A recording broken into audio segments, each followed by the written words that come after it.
Olá, bom dia, professores. Tudo bem? Estou seguindo por essa opção, já que eu estou meio sem alternativa em relação à questão dos encontros e das datas até o final do ano. Essa é a pauta número 4 do primeiro ciclo de formação do currículo paulista, trabalhando com as competências gerais e ensino fundamental, tá? No caso aí, tanto as discussões das 10 competências, quanto também uma breve discussão a respeito do documento relacionado ao ensino fundamental. Vale lembrar que na pauta número 1 nós fizemos uma análise do percurso histórico de formulação do documento da BNCC, que é a espinha dorsal aí da articulação aí, construção do currículo paulista. E depois nós observamos na pauta número 2 e 3 quais são os conceitos fundamentais, né, da construção do documento, tanto em relação às competências gerais, como também o foco que é dado à educação infantil, anos iniciais e anos finais. Tudo bem? Vamos trabalhar então hoje com foco no ensino fundamental. O objetivo do nosso encontro aí é proporcionar então a oportunidade de refletir sobre a implementação desse currículo, levando em consideração as particularidades do nosso segmento em relação ao que está previsto no documento base. Uma das situações que foi discutida conosco, inclusive na nossa própria formação, é o foco na formalização do trabalho em relação principalmente ao plano de aula e a construção de documentos que permitam aí observar a questão aí do percurso, né, que foi realizado em relação ao trabalho, para que, obviamente, a avaliação tenha aí uma qualidade diferenciada e permita a vocês terem uma visão mais completa de todo o processo que está sendo desenvolvido com a ação, tá? Em relação ao ensino fundamental, né, o documento traz, né, a questão dos estudantes aí sendo atendidos dos 6 aos 14 anos, levando em consideração que quando trabalhamos com a questão do ensino fundamental, a nomenclatura de divisão são os anos iniciais, que vai até o 5º ano, do 1º ao 5º ano, e os anos finais do 6º ao 9º, tá?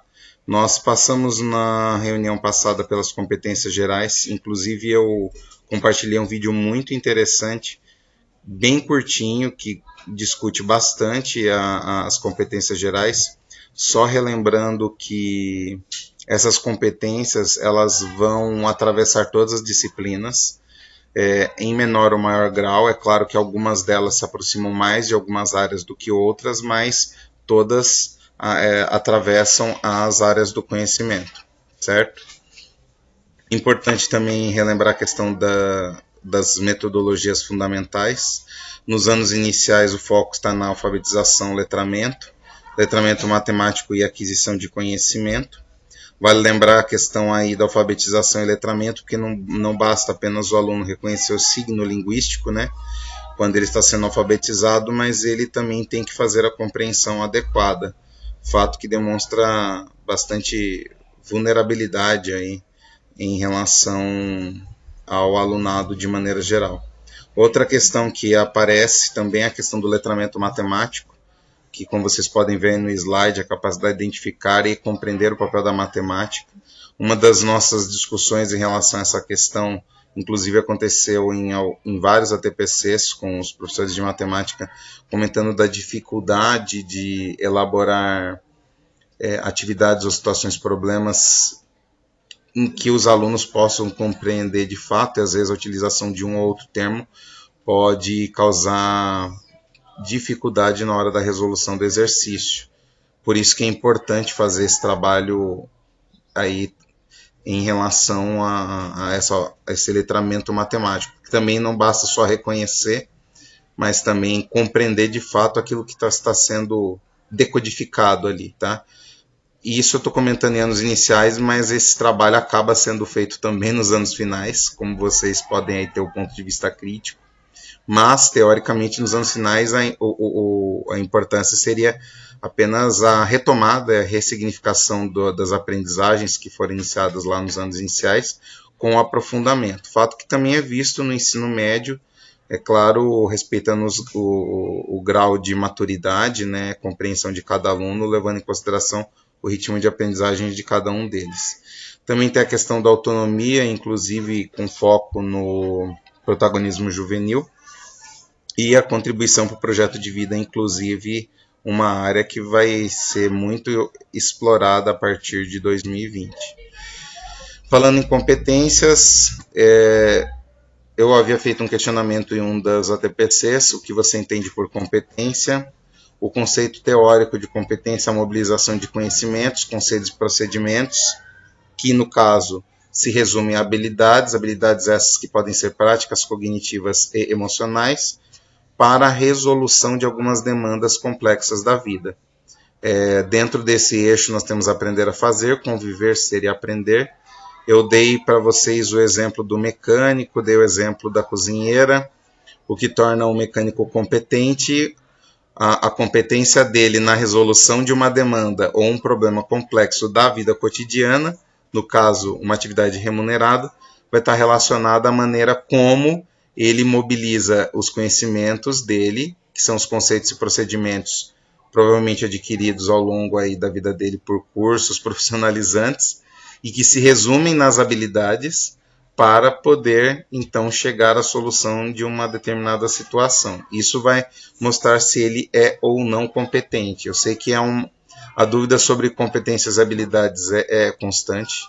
Eu também tinha muitas dúvidas em relação a essa situação, ou, na verdade, posso até dizer que ainda tenho, afinal de contas, existem sempre novos teóricos trazendo abordagens diferenciadas e explorando mais ainda cada um dos termos. Então eu prefiro até dizer que assim, tem um certo nível de compreensão, mas ainda não posso dizer que encerrei todo o entendimento em relação a esse conceito. Mas pelo menos a base nós temos que pelo menos ter bem interiorizadas, internalizadas, porque fazem parte da nossa prática diária. Eu também já compartilhei com vocês no grupo o documento base, né, que é o currículo paulista.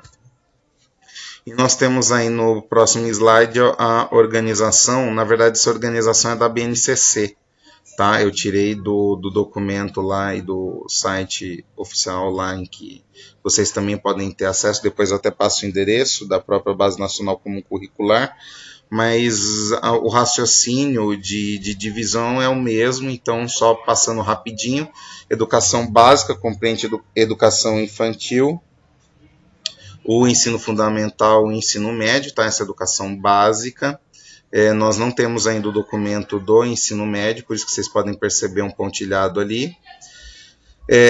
A partir disso, nós temos então o eixo central, que são as competências gerais, que foram discutidas em um dos nossos encontros, e a divisão que também foi elaborada. Nós passamos por uma discussão rápida sobre educação infantil. Vocês podem perceber ali que eles não há uma divisão em relação a áreas de conhecimento, mas direitos de aprendizagem e desenvolvimento e campos de experiência.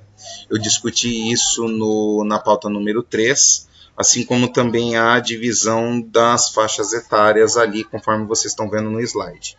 Em seguida, nós passamos para a discussão do ensino fundamental, aí sim, já dividida por áreas do conhecimento. Em cada uma das áreas do conhecimento, no documento oficial, vocês vão perceber que daí sim vão existir as competências específicas de cada área e as competências específicas por componente. Porque a divisão é bem parecida com aquela que nós temos no currículo hoje. Ah, mas como assim? Eu tenho dúvidas em relação, como assim? A área do conhecimento e componente curricular. Na divisão do próximo slide, vocês vão perceber essa divisão. As áreas aí do conhecimento, nós temos aí a linguagens, matemática, ciência da natureza, ciências humanas e o ensino religioso. porém esse não foi contemplado ainda no nosso currículo paulista, tá? Não houve nenhuma discussão a respeito dessa situação, então nós permanecemos com os 4 eixos que nós estávamos acostumados, e os componentes curriculares, aí sim, dentro da área de linguagem, nós temos a língua portuguesa, arte, educação física e língua inglesa. Dentro de matemática, matemática é a única solitária, ou melhor, ciência da natureza também está solitária, é porque eu falei a única solitária, porque normalmente eu fico acostumado já também a usar o raciocínio do ensino médio, né, que daí depois ela acaba expandindo, né. E ciências humanas, geografia e história, tá? Na caixa de texto lateral vocês podem perceber que há um breve comentário a respeito do parecer e de algumas informações relacionadas às áreas do conhecimento e componentes curriculares, mas esse tipo de divisão não é nova para nós da Rede Estadual de São Paulo, certo? No próximo slide nós temos de novo, né, um resumo tático, só que com uma outra distribuição gráfica, tá? Um outro layout gráfico a respeito dessa divisão por competências gerais da educação básica. Creio que não haja dúvida em relação a esse tipo de divisão, mas caso houver, vocês podem me enviar dúvidas particulares. E nós temos aí, nesse slide, uma discussão a respeito, né, da articulação e efetivação do trabalho em relação tanto à Base Nacional Comum Curricular e o Currículo Paulista. Esse slide não é novo, que traz lá como centro a Base Nacional Comum Curricular, a partir dela a construção do Currículo Paulista, a partir do Currículo Paulista a reorganização das diretrizes e orientações pedagógicas para a rede, que por sua vez vão servir de base para o projeto político-pedagógico da escola, que por sua vez também estará relacionado, ou melhor, o plano de ensino tem que estar relacionado a esse projeto político-pedagógico, e o plano de aula também deve dialogar com o plano de ensino, tá? Seguindo aí uma linha coerente em relação às orientações para o trabalho. Eles pediram para focar principalmente na questão do plano de aula. Eu até sugeri para os professores, eu entendo que a formatação base do plano de aula, como nós encontramos na internet, às vezes ele é muito complexo e demanda muito tempo para ser estruturado. Eu normalmente recomendo um outro modelo que é um pouco mais sucinto. Alguns professores já utilizam, né, essa opção, em que eu substituo até a questão do plano, né, para um termo que seja mais prático, né, que é o roteiro de aula, né. Eu prefiro utilizá-lo justamente porque no roteiro você apenas pontua alguns elementos que são essenciais para a organização das suas ações diárias. Eu digo que muitos professores utilizam porque eu vejo organização por meio de cadernos, existem outros que têm controle digital desse tipo de documento, mas eu sempre reforço que é importante você ter algum tipo de instrumento para formalizar as ações que você está desenvolvendo e também para poder projetar aquilo que você vai desenvolver. Caso contrário, fica muito difícil você retomar algumas situações e lembrar, baseando-se apenas na sua memória, de tudo que foi desenvolvido durante uma determinada aula, tá? Ou uma determinada semana. É muito importante fazer esse tipo de planejamento, organizar o roteiro daquilo que vai ser trabalhado, com as devidas anotações de o que e como ocorreu, para que haja menos dificuldades, além daquelas que normalmente existem no cotidiano de sala de aula, tá? Nós temos aí dentro do slide 3 pontos importantes sobre o qual se organizam as etapas, né, de um plano de aula: introdução, desenvolvimento e fechamento. Eu não vou abordar cada uma, até pela questão da minha preocupação com o tamanho do vídeo, mas eu já acabei de comentar que a questão desses aspectos podem ser facilmente adaptados para um roteiro mais simples, tá? Mas vale lembrar que esse tipo de trabalho e esse tipo de formalização e a questão dos registros vai ser muito importante, principalmente a partir do ano de 2020 com a gestão que nós observamos atualmente, que acompanha muito e pede muitas devolutivas desse tipo desse hábito em relação ao trabalho, tá bom? Nós temos aí as nossas referências. Eu agradeço aí a paciência. Só fazer um comentário rápido a respeito da pauta. No aporte teórico da pauta 34, que eu vou anexar para vocês, eu tenho um excerto que foi retirado de 2 livros, tá? Que é a Didática Psicológica e Professores de Periferia, Soluções Simples para Problemas. De maneira geral, o resumo do aporte teórico vai comentar justamente a respeito das dificuldades que nós enfrentamos diariamente em relação à sala de aula.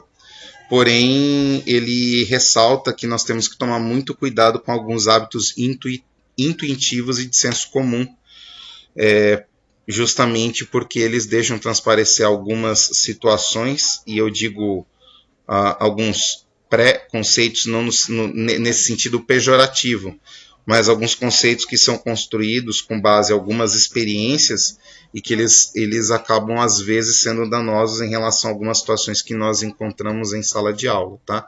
É um trecho muito bacana, esse aporte teórico que eu encontrei. Inclusive, ele faz uma referência final à questão da praxis, para aqueles que estão familiarizados com até Paulo Freire. Tem também uma abordagem conceitual da praxis que ele traz, que é justamente algo que nós encontramos constantemente, né, nos nossos desafios, que é você formular uma solução, tentar colocá-la em prática, refletir sobre ela e sobre como ela ocorreu, e a partir desses resultados ressignificar a sua prática novamente, tá bom? De maneira bem simples, essa é a praxis aí que normalmente é tão citada, tá bom? Eu agradeço a todos.